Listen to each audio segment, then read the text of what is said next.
There is this crazy lady who lies for a living. She is the #1 liar in America, and she soon will be stepping down from her lying over at the White House to lie officially every day on the clown network known as MSNBC. Of course, I am talking about Jen Psaki. Oh, and by the way, during the live shows that I did on tour, every time I said Psaki on stage, people had to drink. People were often wasted 5 minutes into the show. It was fantastic.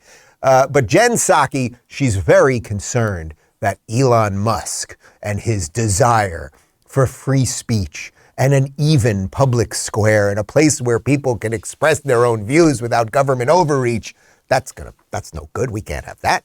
And does the White House have any concern that this new agreement might have President Trump back on the platform? Well, I'm not going to comment on a specific transaction. What I can tell you as a general matter, no matter who owns or runs Twitter, the president has long been concerned about the power of large social media platforms, the power they have over our everyday lives, has long argued that tech platforms must be held accountable for the harms they cause. He's been a strong supporter of fundamental reforms to achieve that goal, including reforms to Section 230, enacting antitrust reforms, requiring more transparency, and more. And he's encouraged that there's bipartisan interest in Congress. In terms of what hypothetical policies might happen, I'm just not going to speak to that at this point. Oh, that bitch is freaking out. You can feel it. You can feel it. You see, they're losing control of the narrative. They're losing. That's what's happening right here. This is all good, today's show. I really want you to understand that this is all good. Elon Musk got it. He got the Twitter machine. He's opening it up, and maybe Orange Man will be back. I heard Mike Lindell, my pillow guy, he was back for a few minutes, then he left again. But the point is they're opening this up, and what freaks out this administration and the people that want to control you more than anything else, what freaks them out is that you might have a thought, and you might get that thought out there, and that thought might be against them, okay? Her line there, tech must be held accountable for their harms. How about the harms that you people, that you freaks have been smashing us with for the last year with the economy and the rest of the nonsense and gas prices and supply chain, et cetera, et cetera, et cetera. So what's Jen Psaki and old Joe Biden going to do about it? Well, the big news of last week, and I was really like, I got to get back in studio for this one.